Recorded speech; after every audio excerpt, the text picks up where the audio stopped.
Who's going for coffee?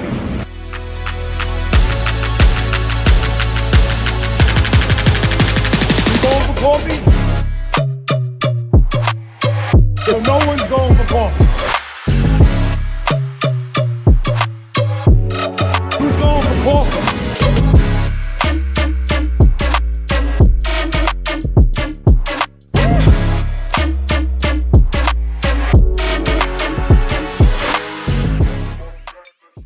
All right, welcome back, everybody. Good morning to Who's Going for Coffee today. I'm really excited about my guest today. This guy is been following him a little bit out there in social media.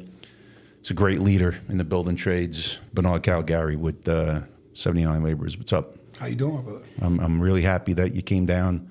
Appreciate you coming down. We're going to try and hit a lot of topics today, but I like to start off talking about how you came to the trades. Like, what was your path to get to the trades? Well, first I started off working non-union. Excuse me.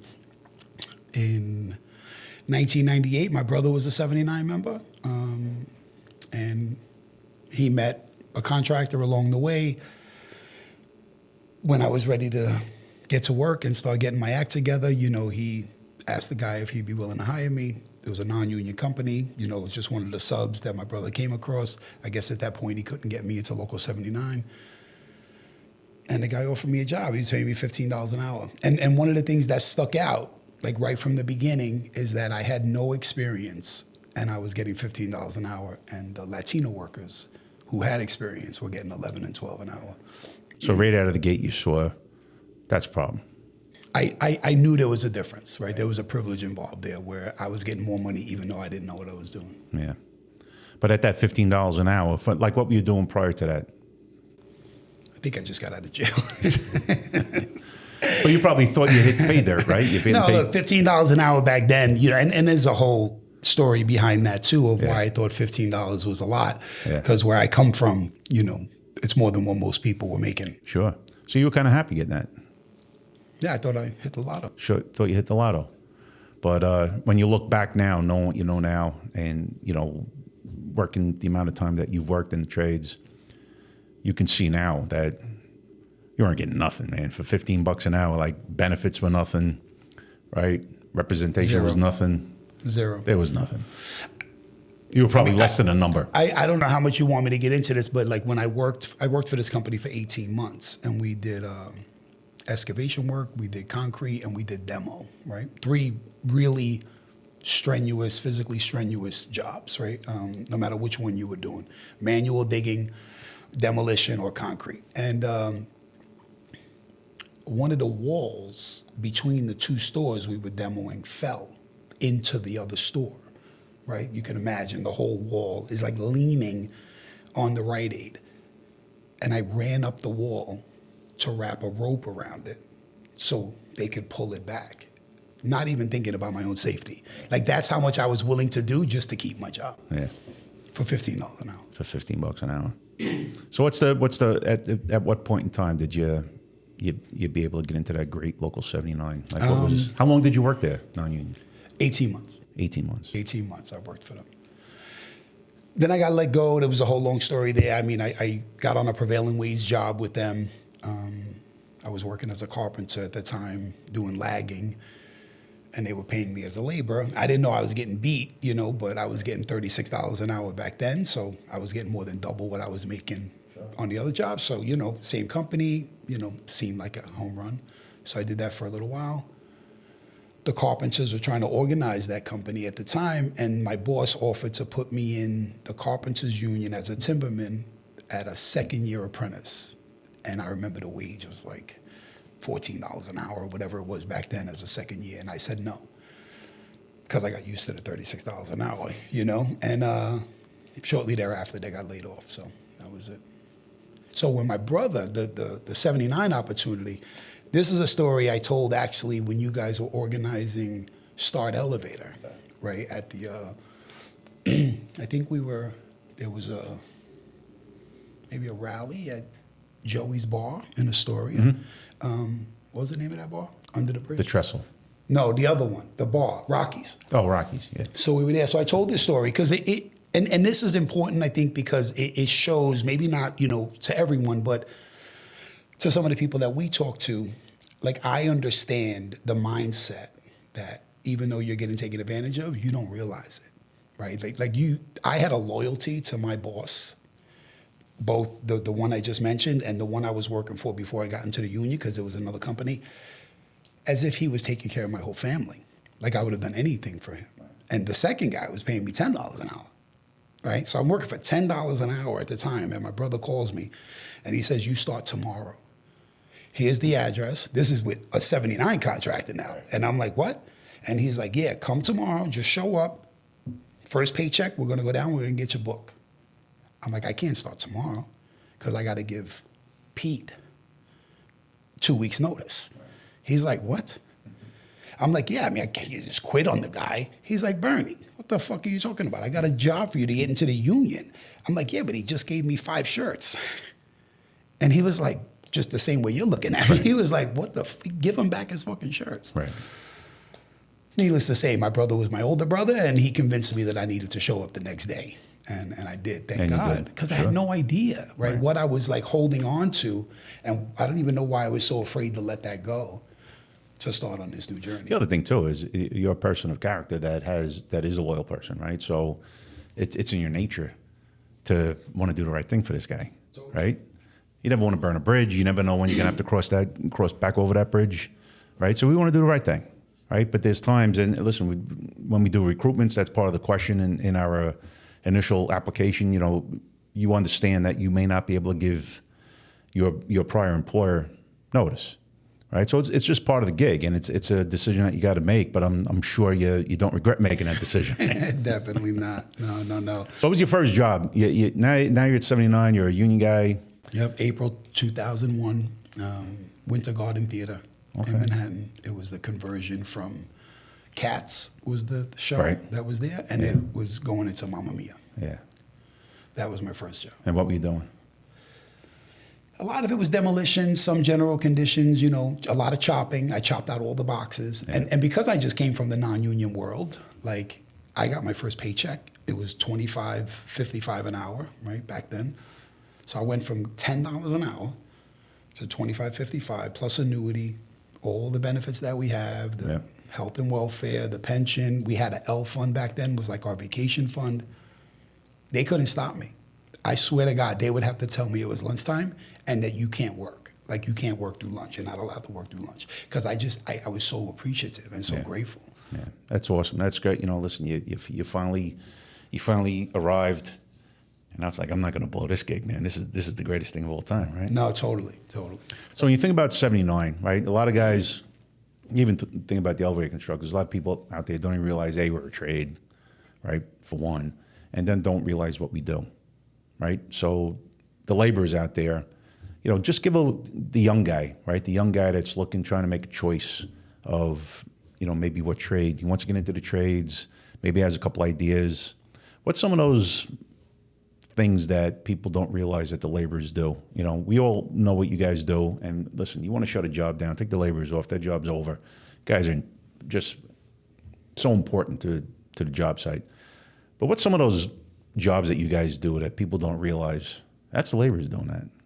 I mean, yeah, there's a whole host of things, and thank you for saying that, and I know you mean that. I have a lot of friends throughout the trades, a lot of friends in Local 1. Of course, you guys, I'm like an honorary member of Elevator Constructors. My son is in Local 1, right? So, first, I think if I can just say, the one thing that goes to the question is that a lot of people don't realize that the laborers were formed, 7, 8, 9, 10 years after every other trade, right? I think we're the only ones that were founded in the 1900s, right?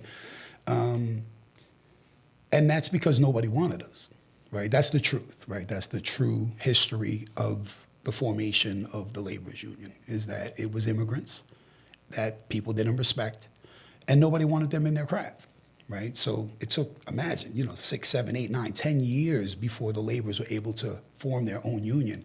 And I think we've been fighting for the dignity and respect even amongst the trades for a really long time. And when we became an apprenticeable craft, right, which was right around the time when I got in, where it became mandatory, right? That we had an apprenticeship program in every local union, and you can't just walk off the street, and get a warm body to be a laborer.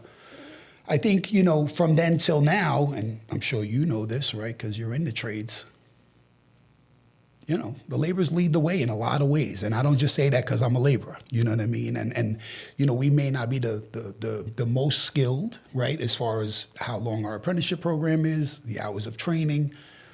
We certainly aren't the highest paid.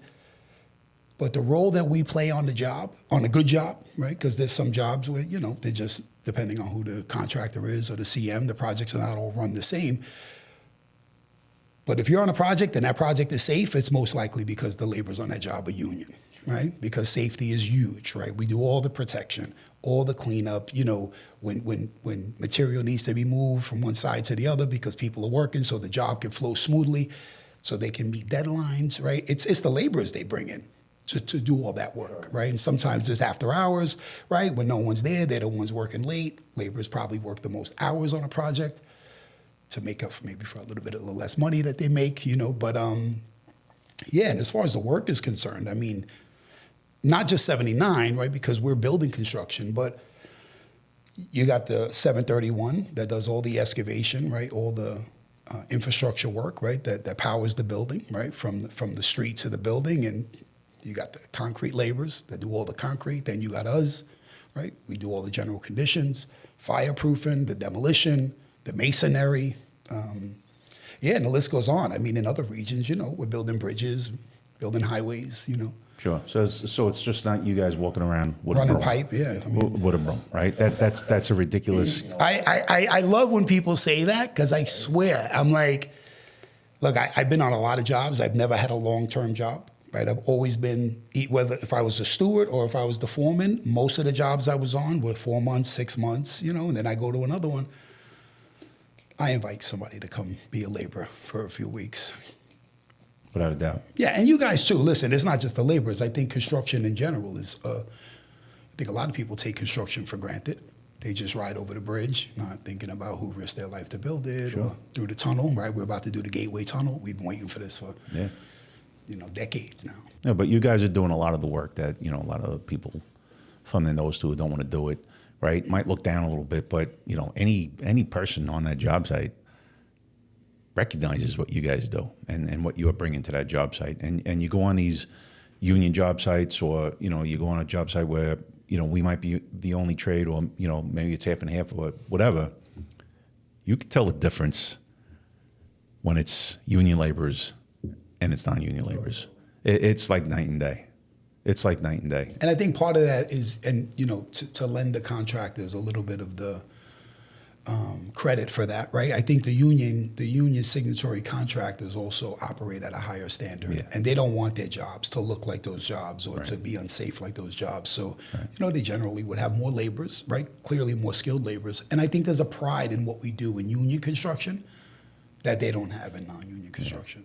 What do you think it's been like maybe the biggest change in the industry over the years? I'll tell you what I think it is for us, and I think it's that focus on safety. You think about the 70s, the 80s. I came in late 80s to where it is now.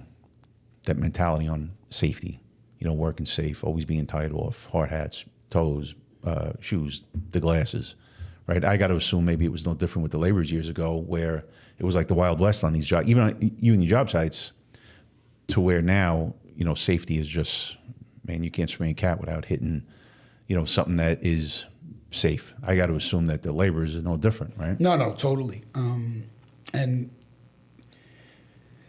there's a couple of reasons why I think safety became so important. I mean, I do think that we as a city or as a country may have evolved in how much we care about worker safety in general. Yeah. But, insurance is really expensive. So there's accidents on your job site. It's going to cost you a lot of money, right? And I think that's one of the biggest complaints about the contractors when it comes to safety, and why they have such strict requirements for the workers on the job is they want to keep those premiums low because they're competing against non-union companies who we know are closing shop and opening up under another name, so they don't have the same risk. When you think of the larger companies like that you guys have or that you guys work for, and the GCs, they're not going out of business opening up another company. Right. Right? Their name matters, right? So. Yeah, without a doubt. Yeah. So you became an organizer, right? So how long were you working in 79 before you became an organizer? So I got in April of '01. The first time I got like paid to do organizing work, I was what they call the VO. It's like a volunteer organizer, but you're not really volunteering. You're getting paid, but you're only getting paid for the 35 hours. Right. And you could work 70, Right. right? But they would call it a VO. And I did that in 2005 for a little less than 6 months. It was like a 6-month program. Right. So I did it. The campaign ended. I went back to the field. Was in the field for about 2.5 years. Was still active in my union, of course. I, was still a shop steward. I still, took my spare time to help the union with whatever issues we were dealing with, whether it's picket lines or rallies or politics. And then I started in January of 2008 as a full-time organizer. Full-time organizer. I tell you, that's one of those gigs, man, that's just like people just don't realize what that job's all about, right? You know better than anybody. There's a lot of no's, right, with organizing. A lot of effort that people may see at the end of the line where you don't, like I'll look at our guys, right, that are trying to organize a shop, and you put all this work in, and then it gets to the end, and you're like, yeah, I think this is going to happen, and then it doesn't happen, right? And a lot of people look at that as a failed organizing drive. You guys failed, but you didn't fail, right? There's progress that you made along the way. You did some good things along the way, right? So part of that is, maybe for that shop that you were trying to organize, maybe you lifted the floor a little bit for those guys, right?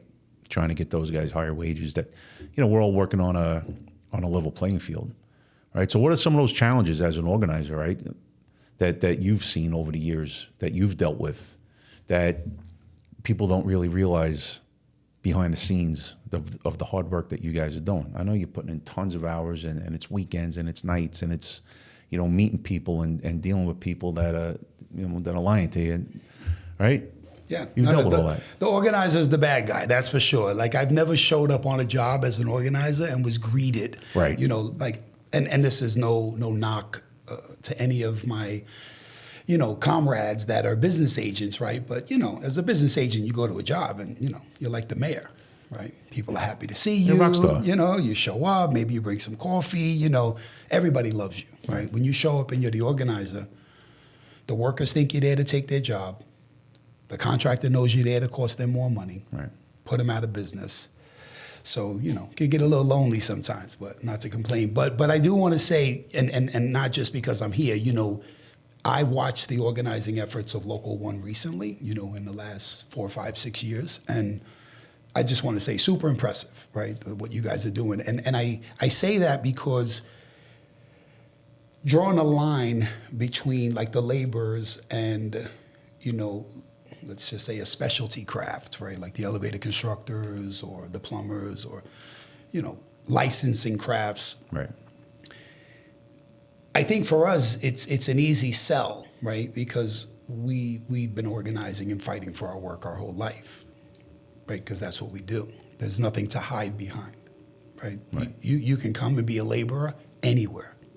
You got a 30-hour OSHA, you got an SST card, You're you could be a qualified. laborer. You're qualified, Right. You don't got to have a license. You don't got to have a certificate, right? So for us, I think organizing is just a way of life, right? That's what laborers do. That's how we were formed. That's how we've grown, and that's how we stay in business, right? I mean, we got just as many organizers as we do business agents, right? So maybe even more, right? And through the region, aside from what all the locals have, we have 50 organizers that just work out of the region that cover New York, New Jersey, and Delaware, right? So on top of the organizers that 79 might have on their payroll and the locals in New Jersey. So, excuse me.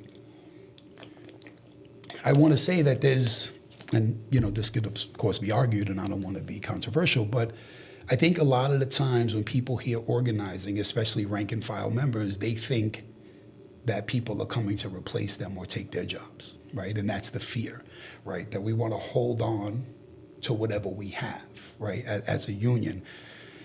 And I think that mindset is so detrimental, right? Because, and I'm sure I'm preaching to the choir with you, that our ability to collectively bargain has almost nothing to do with how good you are at doing your job. It doesn't matter how good you are if there's other people that could do your job Right. for less, Right. right? So the market share, the percentage of workers that are organized in a particular industry is what gives us bargaining power. So the more workers that belong to us, Right. when we sit down with the contractor, they can't tell us go fuck ourselves. Right. Because what are you gonna do?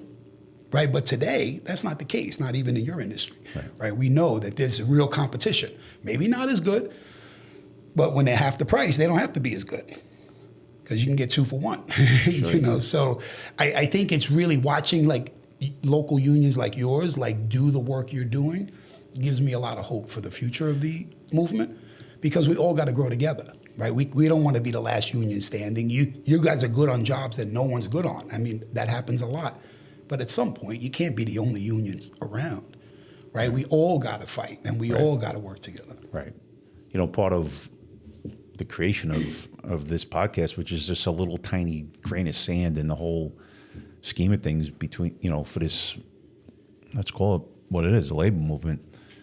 We've seen organized labor take a steady dip over the years, right? You know, you look back at the 70s and when it was probably at its peak, and or maybe, you know, before, a little bit after, whatever, but it's had that slow decline for a myriad of reasons.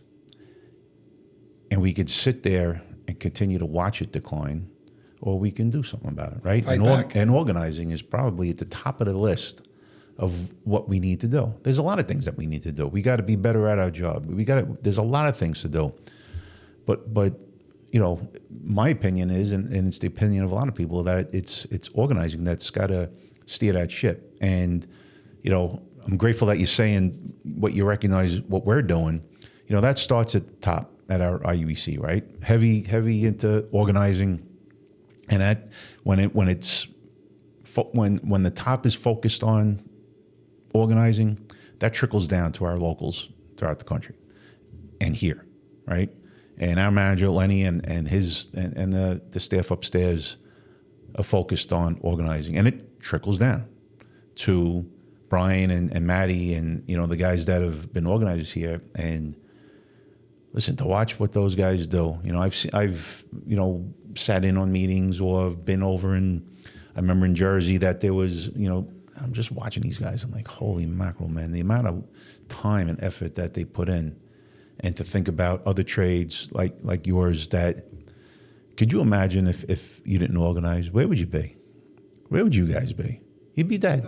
You'd be done, right? It's almost like, my analogy to people is, it's you know, we're in a boat with you know, that's taking on water, and you know, organizing is bailing, and the harder you bail, the more water you're going to keep. You're not going to sink. And stop bailing, you're going down. Right? And some trades can survive a little longer. Listen, we'd be dead too. It might just be a little bit after you, but, you know, so, man, I appreciate what you guys do. I think you guys are the unsung heroes in the trades. I appreciate that. For what you guys, I think a lot of people, listen, you probably heard criticism too, like, you know, organizers, that's a waste of time.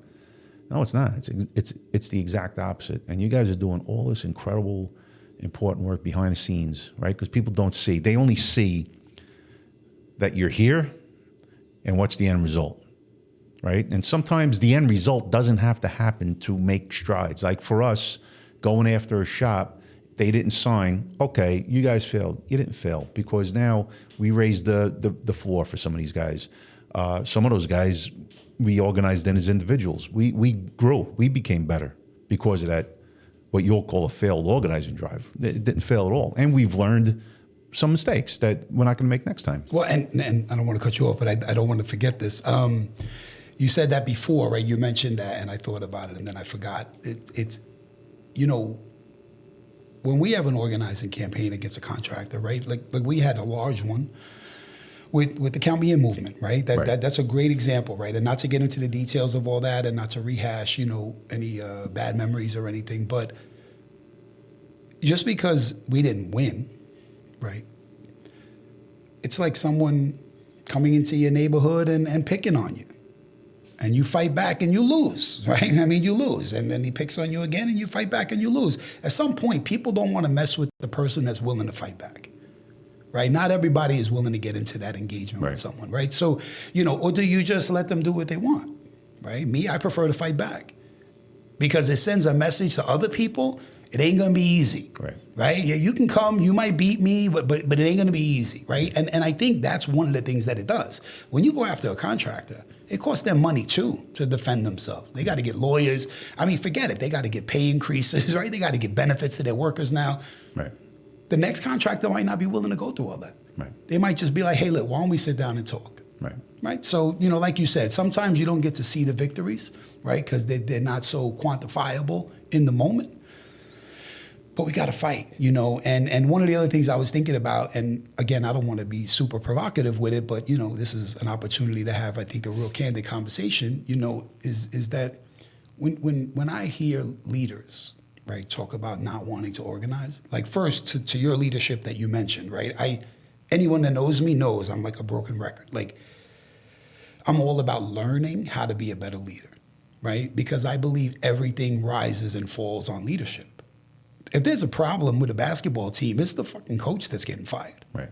Right? It's the manager, right? That looking at the players, right? So at the end of the day, and because I guess I go a little back with Lenny, you know what I mean? My first organizing, campaign, it was against Hudson Meridian on Borden Avenue back in 2008.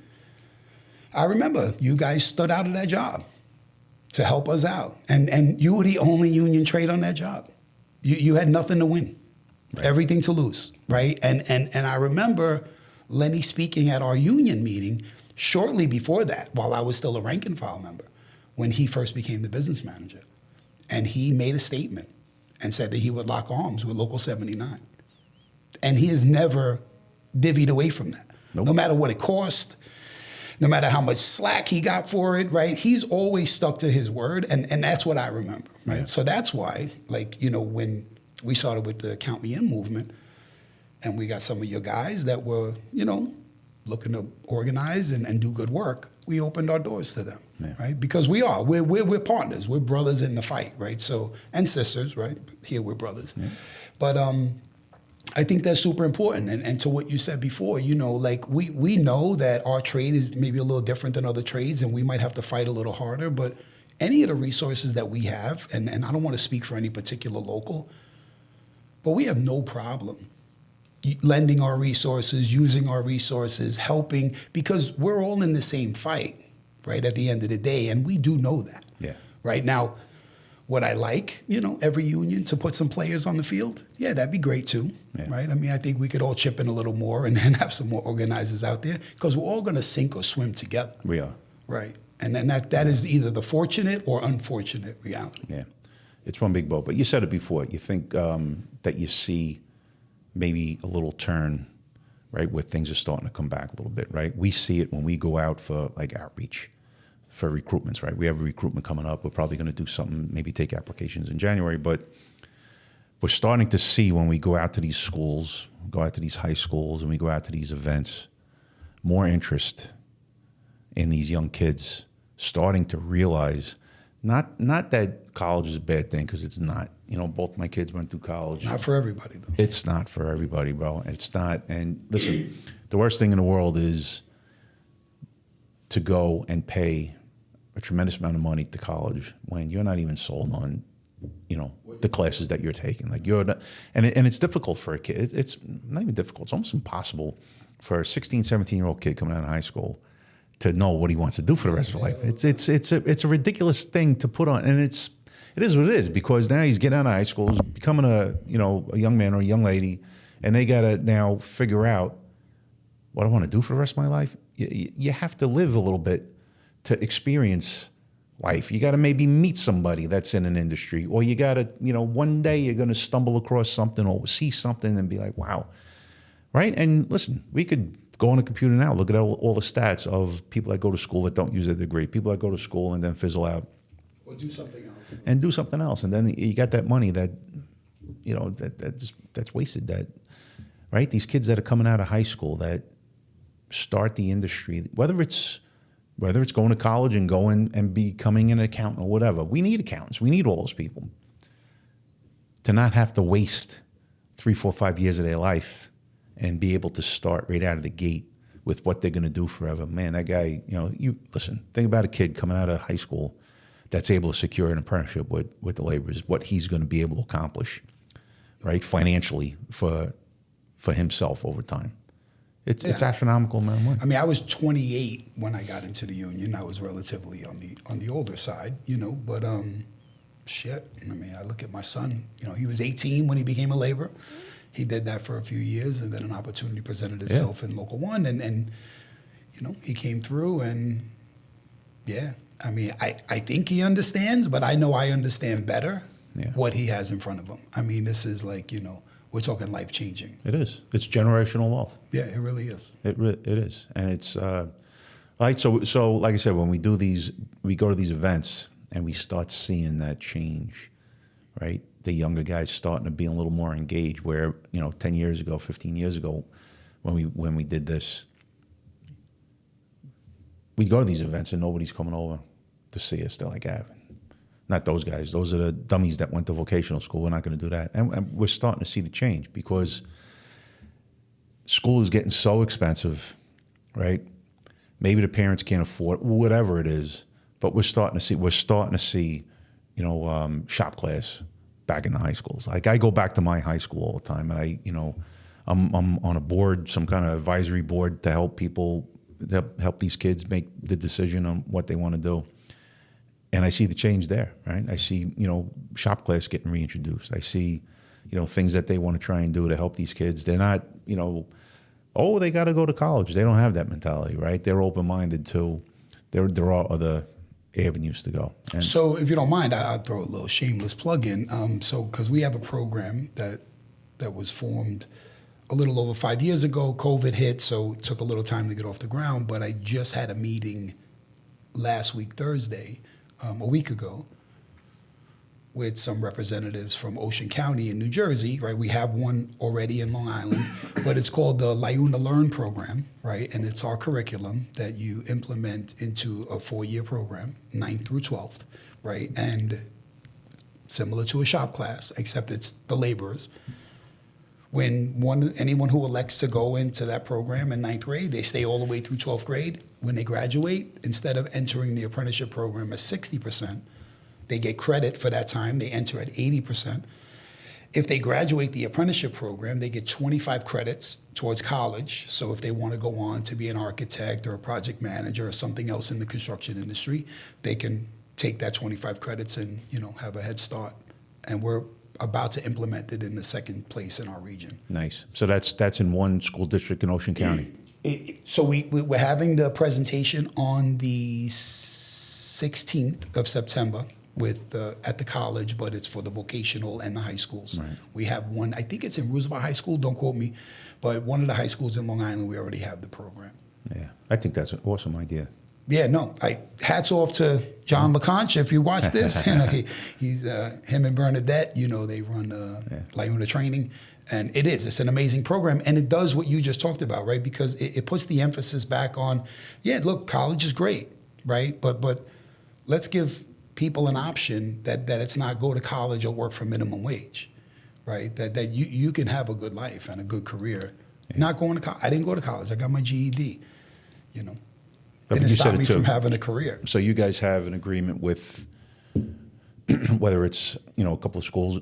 We do too, right? Schools where they're going to convert apprenticeship courses into college credits, right? So you can even talk to those families at these events, and the parents are like, my kid has to go to college. He's got to get a degree. And we're like, guess what? We can help him get that, right? We can help him, get maybe 25, 30% head start. While he's in high school. And it costs you nothing while he's in high school, right? And those are the things that we do as trades that a lot of people don't realize.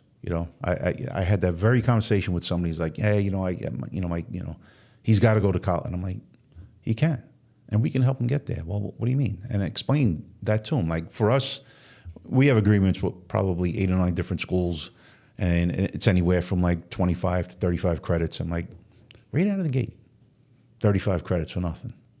Really. You know, and it changes things. It changes that attitude of the trades. Like, well, we never knew that, right? So it's one of those selling points to these kids that are like, no, I have to go to college. Like, well, you can do both, bro, right? That's And it's funny because you said like that's sort of coming back. I remember because I was really young, but like in the 80s, my brother was, you know, in one of the laborers unions before 79 was formed. He was in Local 59. And back then, it was like a big deal.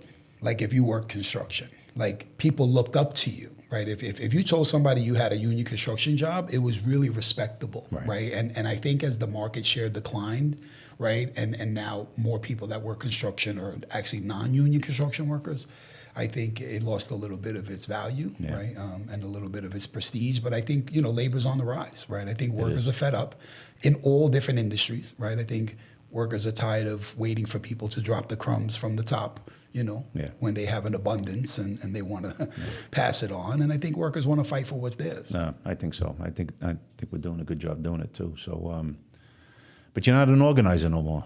No. I mean, I'm always an organizer at heart, though. Once an organizer, always an organizer. That's for sure. And I think like an organizer. But no, I mean, I've been blessed in my career. You know, I feel a little weird talking about myself, but you know, I talk about myself a lot on social media. I don't mind sharing some of my personal stuff, but when it comes to my accomplishments, it does feel a little weird with certain things. I don't ever want to come across like I'm bragging, because I do believe I was blessed, right? And I made a ton of mistakes. Some of those mistakes could have ended my career, right? So, and I know that too, right? That I'm here by grace. Yeah, I've had an interesting career. You know, someone gave me some advice a long time ago, and they said, you know, just blossom where you plant it, right? And don't worry about where you're going. And, you know, for the most part, I try to take that advice and just do the job at hand, the best that I could do. And they'll see you, right? They'll see you, they'll notice you, and if there's something that's better for you, they'll tap you and they'll call you, you know, and that's what's happened, you know, since September of 2021, it's just been a crazy 4 years. I've been promoted 5 times, you know what I mean? It was like back to back to back to back, you know what I mean? I had no idea I would ever wind up where I am now. I would have been so much happier, you know, at a different place, you know, different time. But, you know, God saw fit to do it the way he did it, right? And now I get to, you know, be part of the leadership of our region, which, you know, I love the laborers, right? The laborers are my life, right? I say this all the time. I don't work for the laborers, right? I am a laborer, right? That's who I am at heart, right? And yeah, so now I'm the assistant regional manager. You know, Vice President Mike Hellstrom, you know, became the district council business manager back in 2022. And I think he had that position for about 15 days when he got the phone call and was asked if he wanted to be the vice president and Eastern region manager. So the former position was very short-lived. He had it for 15 days. And he asked me if, you know, I wanted to come with him. And I went to the region. I became the assistant director of organizing, right? So I worked under Dave Johnson, who was the longtime director of organizing. Then I became Mike Hellstrom's chief of staff. And then the position opened up to be the assistant regional manager. So I'm blessed, and I'm in a good spot. That's a great spot. Yeah. What's that daily day look like for you? I feel like if I say too much, people that work with me are gonna get their feelings hurt. No, you know, me and Mike talk about this a lot, you know, like, and I say this really loosely and with no offense to anyone, you know, but when you're part of this movement, and you're responsible for people, you know, your job is really people, right? The work is easy, right? But getting a bunch of people that have different ideas, different ways of doing things, different personal beliefs, that are all in the same boat, right? But maybe rowing in different directions, right? Which means the boat doesn't really move anywhere, right. You know, and getting folks to adopt the common vision, right? Understand the agenda of the organization, and then using our energy and our resources to move in that direction. That's a full-time job, you know, and at all levels, right? This, you know, in any position I've ever been in, that's always been my goal, is to get people to work together, right? Because I'm a firm believer, right? It's not the 5 best players that win basketball championships, right? It's the 5 players that play the best together, right? So, you can have 5 superstars that suck as a team, right? So just, working with people and trying to, and this might be corny for some, but I would say that I probably spend 3 or 4 times more of my daily time on personal development between my mental and my emotional conditioning as I do my physical. And I work out every day, right? So I work out every day, but I probably spend 3 times that amount of time trying to work on myself. Oh, yeah. And that's the way I think I could become a better leader and a better coworker and a better colleague, and is really looking at me, right? And I think some of the people in my life, even my family, I'm sure they get tired of it because I only spend a few minutes with the problem. Like, you got a problem, we can talk about it, but we're going to spend most of the time talking about the solution. And I know that's not easy for everybody because some people just want to vent, Sure. But I think a lot of people, especially people that are got busy jobs, right? They're going. And they forget to do what you're doing, work on themselves, right? Take that moment, take that time, maybe shut it down, focus a little bit, keep yourself in shape. A lot of people put themselves last on the list, and then, the day's over and it's like, tomorrow, and it becomes, you got to take care of yourself, because if you don't take care of yourself, who's going to take care of yourself, right?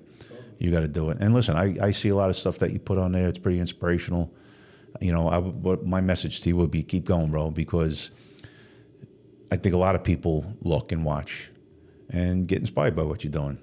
I appreciate that. I do. I look at it. I'm like, man, I got to do those pull-ups. I gotta, right? Some of those videos that you have on there. And listen, I don't know. I think it's great, man. I look forward to seeing those things. Well, look, we're probably around the same age, right? We're not getting younger, right? So, I think part of it for me is just like trying to, and if you knew my background, right, and which some of it, but like, that explains the real story, right? It's like why I put my stuff out there, why I'm so public. Look, I know to some people it looks corny. Some people probably think I'm a fool. It's cool, right? Because for me, right, like where I come from, right, poverty, right, growing up in the projects, no dad, getting hooked on drugs, in and out of jail, right? Like, I got a long story that didn't always look this pretty. You know what I mean? And most people that have the story that I had don't get to experience this part of the story. Right? Because it usually ends there. Right? All the times I almost got killed, right? Or I could have went away for a really long time. So I really count myself blessed. That's the truth. Now, let's not make a mistake, right? I mean, I try to be kind and I want to be soft and gentle with people, right? But I fight for people too. Like, I don't like injustice, right? You ain't hurting nobody that I care about, you know what I mean? Like, so, there's 2 sides, of course, you know what I mean? But I prefer to just be helpful, right? Because life didn't have to be this good.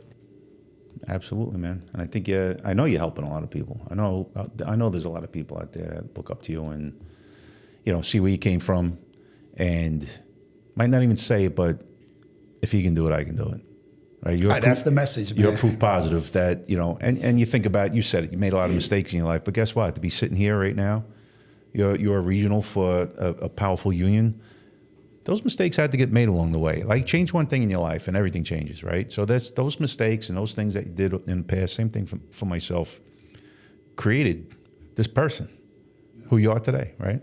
And everybody has a different path to where they wind up. And, man, you're at the top of the food chain, in my opinion, in the trades. Been somebody that I've been, eyeballing and just watching from a distance. We've run into each other a handful of times, but you're a leader in this industry, and and we need more guys like you. And I'm honored for that. I mean, and that's like, when I think about the fact that I'm in a place in my life where people would even call me and ask me what I think, I don't take that for granted, right? I don't shoot from the hip. Yeah. I don't just say the first thing that comes to my mind, because it's an honor, right? And I know I'm not the only one, right? I mean, I know a whole host of people, right, that are living their life, and other people are getting hope from that person's life, you know? And I mean, if there was like one message, you know what I mean, that I would want to send out is like, especially being in a union, and one thing that I think that starting with me and my organization, and then, you know, obviously all the organizations that we represent, is sometimes what's best for the movement and what's best for the organization might not be best for me individually, right? And I got to ask myself, when I don't like a particular change, is it because I'm being selfish and I just personally don't like it? Or is it really bad for the organization? Because one of the things that I surrendered, right, when I became a union laborer was my right to negotiate for myself. I no longer put myself first. Right. Because the union can survive without Bernard. They survived for 100 years before me. You know what I mean? So, and they're certainly going to survive after me. Right. But I can't survive without the union. Right. I make no mistake. I'm a hard worker. I'm a good laborer. I'm, you know, a lot of things I could not negotiate the wage that the union negotiated for me, because the power is in the collective, right? And I say that because I know a lot of the times the things that as a member that I critiqued or I didn't like were usually things that were better for the union. They just weren't better for Bernard. And I gotta take my personal autonomy and set it to the side. Because if I wanna be an individual, then I don't gotta be a member of the union. Right. I can go solicit my own work and negotiate my own wage. Sure. Right? But I know I'm better off with the union, and sometimes the union has to make choices that are gonna benefit the majority, and I'm not in that majority in that moment, right? And I think that's important, because we can't have solidarity and individuality at the same time. Right. No, you're 100% right. So where do you think you'd be? I would assume that becoming a member of 79, right, this great organization, was part of getting you on the right path, right? If you stayed non-union and worked, and you probably would have, you know, right? My point is what I'm trying to say is what the trades do for people. Like, they come in, you know, we got plenty of people that, you know, were making mistakes and getting themselves in trouble and doing whatever, and then they land this great job, and that's the thing that straightens them out and keeps them going forward and keeps them right. It's the money, it's the benefits, but it's the structure, it's the leadership, right? That sends people on, and then they become, you know, these great leaders, where, you know, you look back and there's plenty of examples of people that, you know, were in a bad way years ago, right? You look at, you know, a guy like, and I'll say his name because he'd be the first one. He was one of our first episodes, Brennan Loftus, that, you know, is our member assistance guy, our drug and alcohol guy, right? He'll be the first one to tell you that he was, you know, not the greatest example of what you should be, and became this great leader here and such an important person here. So you know, I think the trades do a lot more than just put money in your pocket and give you, you know, some insurance. I think they create, you know, leaders, and they create good people, right? They see what they have, and they take it for the long run, right? And you see a lot of people that if they never got into this industry, you know, where would they be? I mean, I could probably spend hours thinking about the different paths I could have went So there's three things, right, that really have been instrumental in changing my life, right? And I always say, right, getting into the union, right, April 10th, 2001, that was a life-changing day for me. I had no idea how life-changing it was in the moment, but it put my life on a trajectory that I wouldn't have had, right? Addressing my own demons, my own issues, right? Getting into recovery and cleaning up my act was another one. Because I could have had the best job in the world, right, but if I still had those demons, I'd ruin that job too. And then, you know, God, of course, because he saved me from so many things I didn't even know were coming my way, you know? And when I think just about the union itself, you know, the majority of the people that are on my team, right? And you know, I have a team, like a life team, you know, like people that when I'm going through a personal situation in life that I call and say, hey man, have you ever dealt with this? Like, you have any advice, any suggestions? This is what I'm thinking. I don't make a lot of choices on my own, right? My strength is in the people that are around me, and almost all of them are in the union. Yeah. Right. So, and when the few times that I fell, right. Cause I've been in the union for almost 25 years. I've been clean almost 16. Right. So, there was some times in between where I had struggles and, the union was always there. They were there to pick you up. Yeah. So when I needed to go to treatment, I had the health insurance. I got to go to a good treatment center, right? I came home. People knew, right, that I was counting days and getting back on my feet, and they were mindful, watched out for me. Always got the calls of encouragement, and they were followed up with the actions, right, of support. So yeah, man. And then the training that I got by being in the union, my union sent me to Cornell for leadership, you know what I mean? Like, I took leadership courses that were sponsored just by LIUNA, right? Up at the George Meany Center and then the National Labor College, and I didn't have to pay for any of it. Yeah. Right? It was all sponsored by the union. They invested in me. They did. Yeah.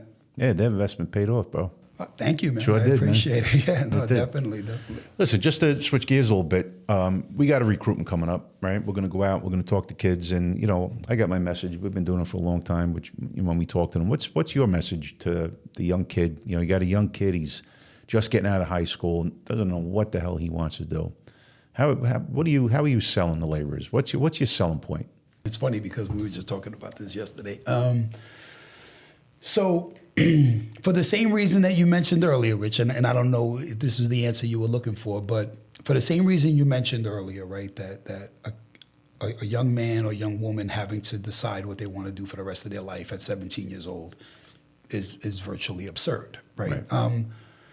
For that same reason, I don't think they could decide that they want to be a laborer for the rest of their life either, right? They don't know, right? So, but I would say that if someone prefers to work with their hands, right? If someone is not good at books and learning in that way, like school, like I wasn't that good when it came to that. That the one thing about, and I'm going to speak for my union, just like I told my son, right? When my son was 17, and because of the amount of people that I have in my life that I've helped, right, I knew that if I ever called someone and said, hey, listen, my son's applying for the apprenticeship program, that there would be a strong possibility that he could get into that union, whatever union it was, right? And I asked my son, I said, what do you want to do? And I honestly told him all the benefits of all the unions. And I said, Local 79, we get paid less than all of them.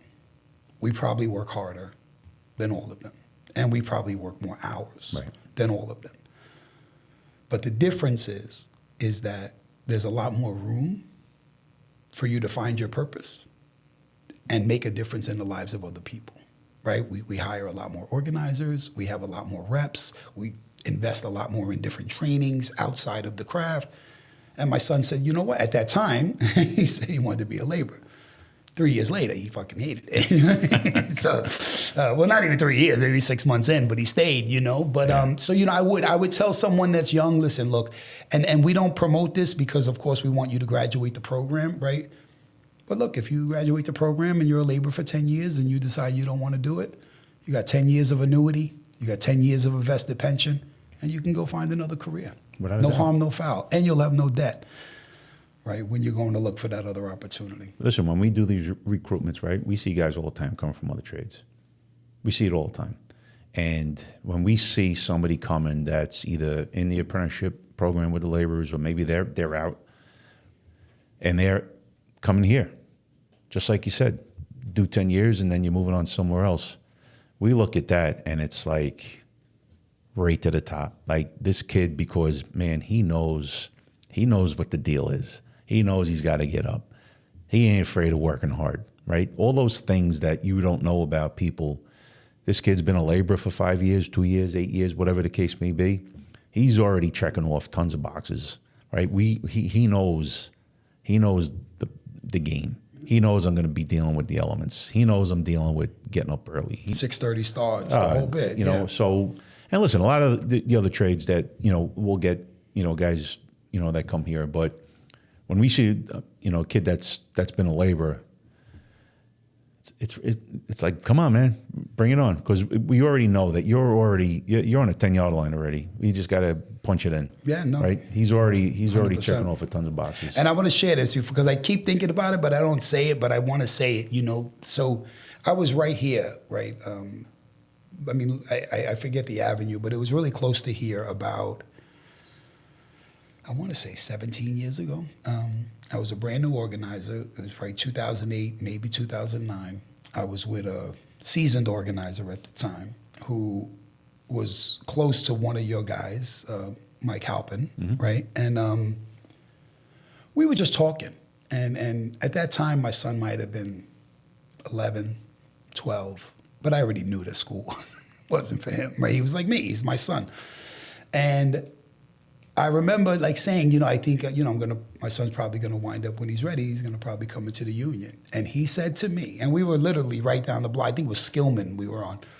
And he said, if you can get your son in anywhere, get him in the elevator constructors.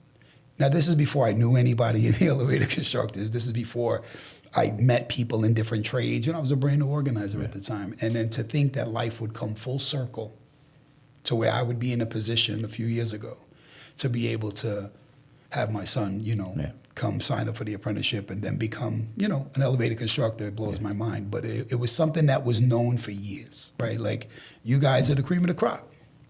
And I don't just say that because you invited me to come on your podcast. Like, if I had to do it again, I'd be an elevator constructor. Listen, I like to look at, listen, we can bring in every trade in here and everybody's going to talk about how their trade's the greatest, right? And you should. I see, listen, my grandfather was a DC9 painter. You know, my father was in electrical trade and then he went into the office at Con Edison. Every trade is great. When you really, you know, cut it down, every trade brings that unique element that they're doing. Like, you know, the laborers, you can just go to work, big, strong guy, whatever, can go in and maybe he wants to check his brain at the door. But listen, we got guys here that do the same thing, right? There's guys in our trade that want to, man, they just want to come in and stock rail or whatever the case may be. And then we got guys that want to do the more technical end. But every trade is awesome, bro. Trade. Before I got hired I got offered the opportunity as an organizer, I was in the blueprint reading class, right? Because I knew I wanted to do more, right? Somewhere, this would be my heart, right? I wanted to be an organizer. But like I said, I did the volunteer organizer and I went back to the field. They didn't hire me, right? You know, but I stayed involved and then I eventually got hired. But, you know, like you said, you can, this opportunity, if you get into the union and you want to dial it in, and you want to just show up and get your paycheck, you could probably survive and have a mediocre career and feed your family. But I know for us in the laborers, like the thing that I got because I'm a laborer that I probably wouldn't have gotten being in any other trade is that there was so much more opportunity for me to get involved in what I do now, right? And to be able to be in the community and help. And that's why watching you guys do it more recently gives me a lot of hope, you know what I mean? Because it's, you know, I'm not speaking a secret, you know what I mean? It wasn't like you guys are out there organizing 15, 20 years ago the way you're organizing now. I mean, you guys are crushing it, you know? So those guys are doing a great job, What's the biggest challenge for labor? Labor in general? Yeah, labor on a job in a big city. What's the biggest challenge for your members? Oof, I mean, that's a tough one.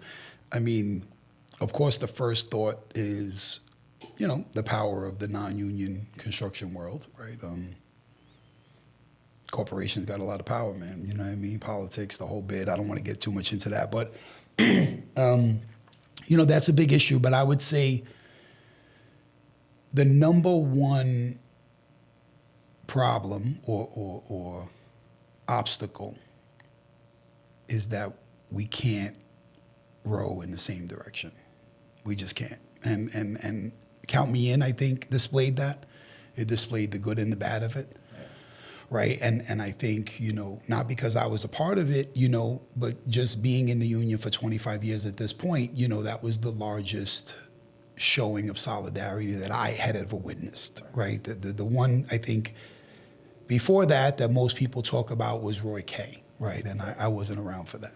So, you know, when you think about that, it's like, I know everybody has to feed their family. Every union has to make sure they take care of their own members. Every elected person in the union needs to get reelected, right? So there's all these things that I understand have to happen, but those are also the very same things that prevent us from making good choices. Right. Because if we all stood together, which I think, not to get into the politics, right? But I do think, that there's some talk about like a real worker strike, right? Not just unions, you know what I mean? Like workers in general, right? To just have a national strike, man, and just fucking show this fucking country what workers really do. I think that's where the real power lies. And I think we've lost a lot of solidarity for different reasons, right? Maybe looking at another group of workers as the enemy, right? That's one, right? Whether it's trades, doing other trades work, right? We're spending so much time in grievances against other unions, right? To fight for jurisdiction. And meanwhile, 85%, 90% of the work is being done by the non-union. Right. And we're fighting for the other 10, 11, 12%. Amongst ourselves, so it's the saying, a house divided against itself can't stand, right? So, it's tough. It's because it's not that there's not legitimate reasons why, right? That even the laborers included, right? At some point, we got to take care of our members too. So it's getting someone that can bring us all together, man, and just changing the mindset. And because I think if we do, we're an unstoppable force. Even if we're only 12 or 13% of 13% is a lot when they all come together, And then we'll see on Saturday, right, when we have the Labor Day parade, that's one of the times a year that we get to see our strength as well, which I'm super excited about. Yeah, that's always a great day. We tell all the members, man, when can you forget about talking about what that really means? That this is your opportunity to give back to this local. This is your opportunity to show people out there what the trades are all about. When do you get an opportunity to walk down Fifth Avenue in Manhattan, right, in front of these iconic, buildings, St. Pat's, and go up to the park and people are there cheering us on? When do you get the opportunity to do that? And while you're doing that, you're part of this movement, right? You're part of sending a message to all these people that need to hear that message of what we're all about. And I don't know how many people participate in that. I know how many guys, afterwards, because, we'll sign guys in. We should have 10 times the amount of those people at that parade, right? Our line should be down to halfway down Manhattan with the amount of people. And imagine that message then, right? Imagine that message then, right? So it's an important day. I just wish, more would show up. But even as it is, man, you feel it. It's awesome. Yeah, and it's one of those days too that you can walk around all them blocks, right? I'll do it. I'll get there early and then walk around those blocks. And, for that day, you can go to any trades, and just pump some hands and, take pictures and, have a beer with just about anybody there. It's that one real great day where everybody's unified. We're united. Yeah. Yeah, we're not black, white, Latino. We're not Republican, Democrat. Yep. We're union, Yeah. right? We're labor, right? Yeah. And I'm looking forward to it. And this one especially, our general president is coming. So he's gonna lead the march, and all the laborers locals are gonna march together. So that's really good. We're excited about that. Yeah. That's awesome. One little added topic I brought up a few times, but I know a lot of trades do it differently. Is recruitments, right? So we do our recruitments, you said it before, as needed, we'll do it as needed too. But, we're probably every, I would say 3 to 4 years that we do a recruitment. But how do laborers do it? Like I know it's a little more often than that. Right? Yeah, it's certainly on an as needed basis. We don't want to bring people into the program and then have them on the out of work list, of course.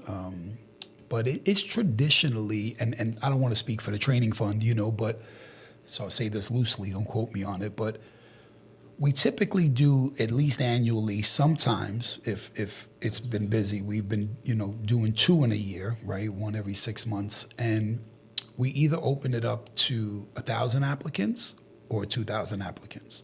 And then out of that, by the time we weed it down and do the interviews and take the cream of the crop, we're down to about 100.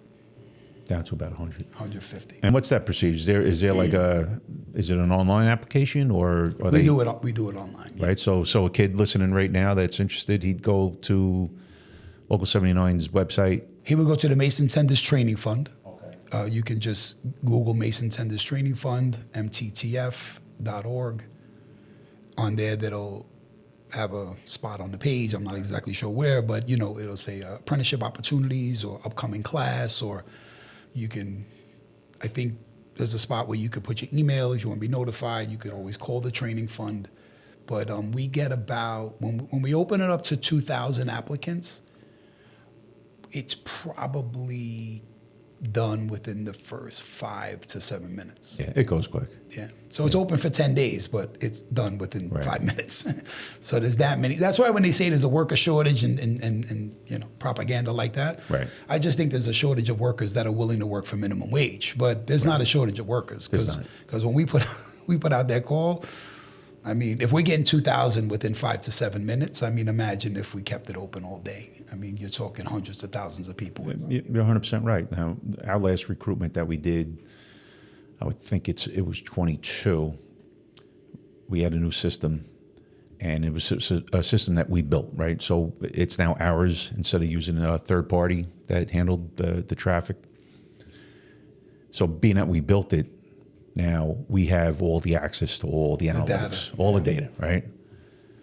1,500 applications we made available on that day in December. I believe it was December 20th, and it was 47 seconds, 1,500 applications. And we know that at that time, there were 5,000 people on that website trying, right? So people weren't getting that application by literally hundredths of a second, right? Because that's how it was programmed. The first 1,500 rolled out to a hundredth of a second. So 1502 or 1501 literally missed by quicker than a blink of an eye. And we know that they were 5,000 people. And, same thing with you and anybody else that's doing it. There's tens of thousands of people. There is no worker shortage, right? Like you said, it's a worker shortage of people that, don't want to be manipulated and taken advantage of and exploited. But there's plenty of, listen, when we do it, we're probably, we're looking at the spring probably, maybe in January, for us to open up our applications. And listen, we know that there's going to be tons of people, that are gonna be applying. But it's no different than in all the trades. And in our story too, when we go on these outreach events, is don't just pick one trade. You're limiting yourself, right? Apply. Because two things are going to happen, right? Go try and get into the laborers, or go try and get into the steam fitters, or whatever. But then one or two things are going to happen. If you are fortunate enough to get that apprenticeship, A, you may say, "Wow, this is awesome. I'm going to stay here."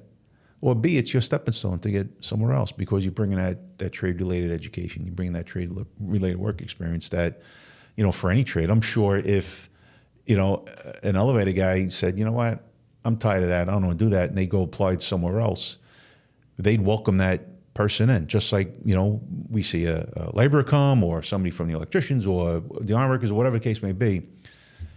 They're bringing that labor flavor, right? That work ethic, and it's it's a stepping stone. So we encourage to apply everywhere. And I don't know if you guys deal with this as much as we do, right? But it's the same with folks that are on the out of work list, or that are not, that are not employed currently.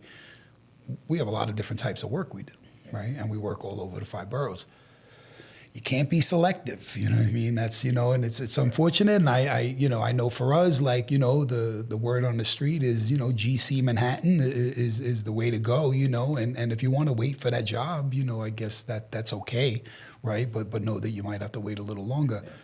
When I was in the hall not that long ago, we have the tablet on the wall where you can just pull up your own history, and for the shits and giggles, I pulled up mine. And you know what? My last time I was on that out of work list, I was willing to do demolition, masonry, general conditions, fireproof, and I was willing to go to Queens, the Bronx, Brooklyn. The only place I didn't want to go was Staten Island, right? Because I'm from Queens, and that's a little bit of a hike. Yeah. But I know there's no coincidence. That's why I never stayed out of work that long. Because I'm willing. I'm a laborer. I'm gonna do whatever I have to do. And I know you guys have different work too. You got mod, right? You got repair. You got construction. The great thing too is when you got experience in all those departments or all those different types of work, you just stated that when, God forbid, you are out of work, you're willing to do all those things. Like, it's not foreign to you. Like, hey, I'll go do that. Why wouldn't I want to go do that? Where some people are like, I don't want to do that line of work. I'd rather not be working, right? Yeah, that's that's a luxury to have. It sure is, You know, man. when I got in the union, I already had 2 kids, and I was already behind the 8 ball. Yeah. Right, I was playing catch up from the moment I got in. Right, so I certainly didn't have that luxury. Yeah. No, I hear you, man. I wouldn't have had it either. But listen, I really appreciate you coming down. I think it was, you know, like I said to you before, man, I'm not just blowing smoke up your ass. You're one of those guys that's out there, you're doing it, you're killing it, and you're an inspiration to a lot of people. You know, a lot of people look up to you. And just keep going, man. Well, And I know- I'm humbled. You're humbling me. And I know there's Thank you. nothing anybody's going to say that's going to stop you, because you got that mentality of just, you know, doing your thing, and, you know, people going to buy in. Great. If they not, so be it. I'm going to do me. And that's how I'm going to roll. And I, you know, listen, I kind of do the same thing in a different way, and it's all good, man. But listen, I appreciate what you're doing. I think, you know, all your years as an organizer, and like you said, once an organizer, always an organizer. You guys are those unsung heroes that are doing that work behind that curtain that people don't see, that if you stop doing it, we'd sink like a friggin' rock.